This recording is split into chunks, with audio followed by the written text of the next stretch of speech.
we have out of the gate a question that I think you will be able to provide some guidance on as well. Echo Charles, go. Some insight.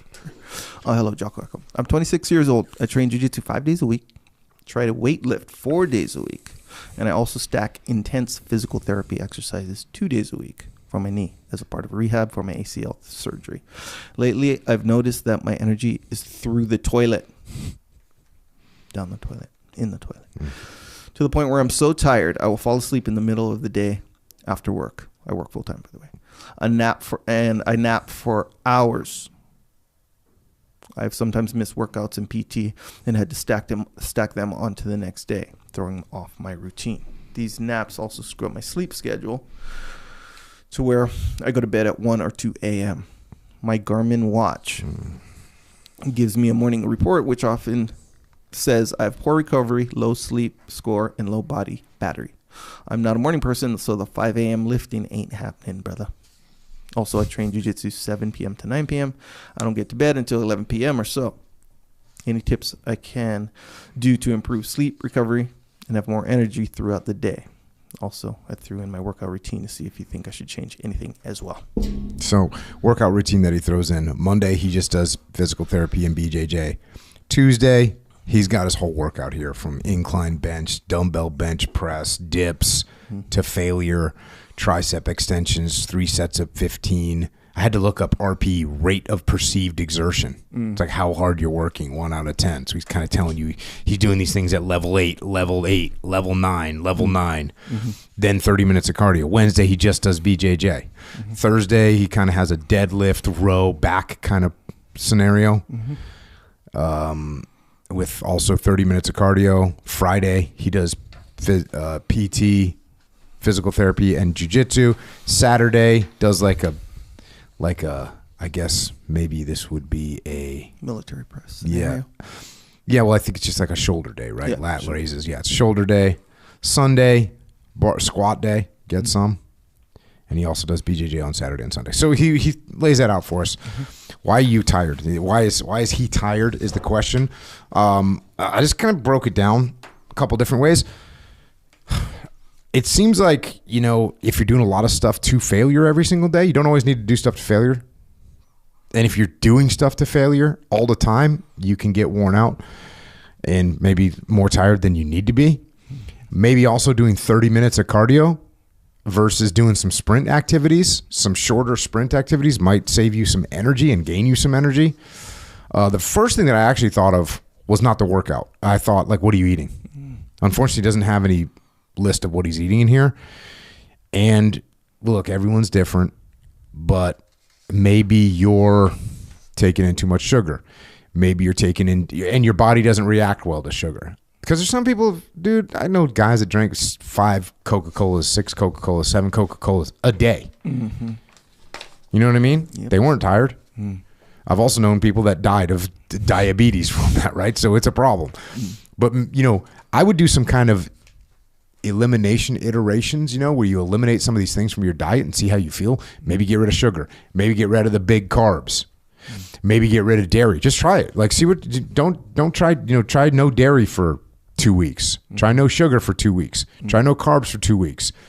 Try no caffeine for 2 weeks, right? So I would try and check out, and this is, by the way, if you're just eating junk right now, you're going to be tired.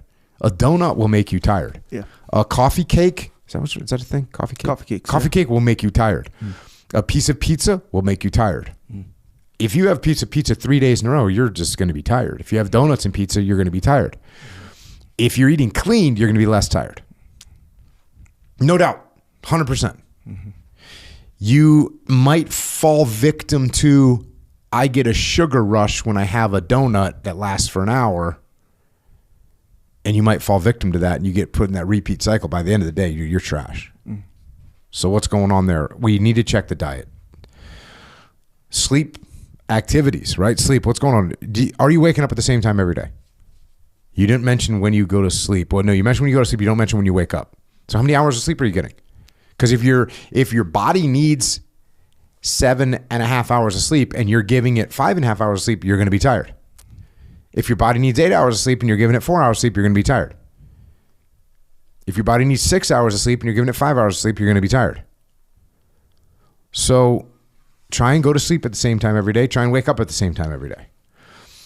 I understand the nap thing. If you take a 2-hour nap, for me, that's not a nap, bro. Yeah.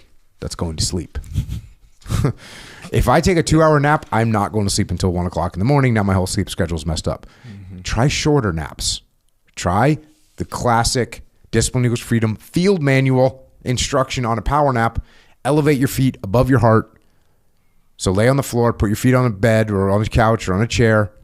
Set your alarm for 8 minutes. If you're really tired, you'll fall asleep and you'll wake up totally refreshed and it won't mess up your sleep schedule at night. Just something to try. What's happening with your recovery scenario?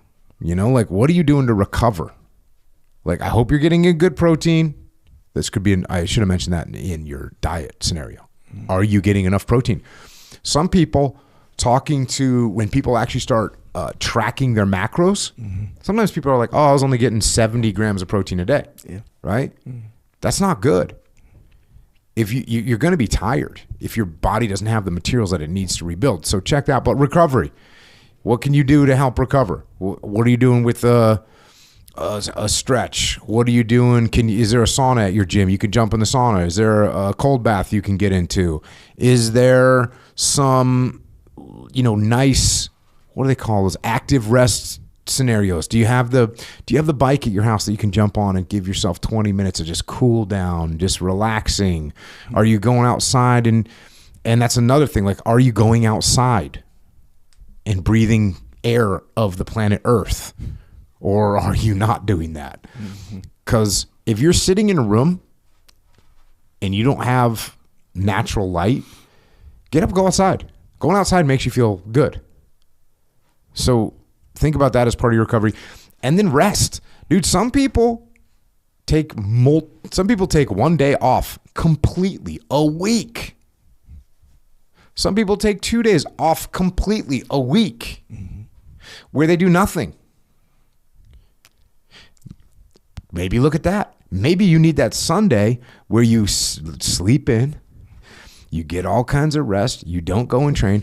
Oh, another note I made was, are you training jiu-jitsu? Are you a white belt that every time you're going into the gym, you're training and exerting every single muscle in your body for the 40-minute open mat? Yeah. Because that's unsustainable. Well, it's sustainable. I did it. But you're tired. Or are you a purple belt that can go in there and roll for 40 minutes and it's good? So that's probably another primary thing to check is, how hard are these BJJ days for you? What belt are you? What relaxation / exertion level are you putting out? But, maybe you got to schedule a day of rest, homie. A full day of rest. Talk to anybody that's competitive and they're going to rest that body at some point.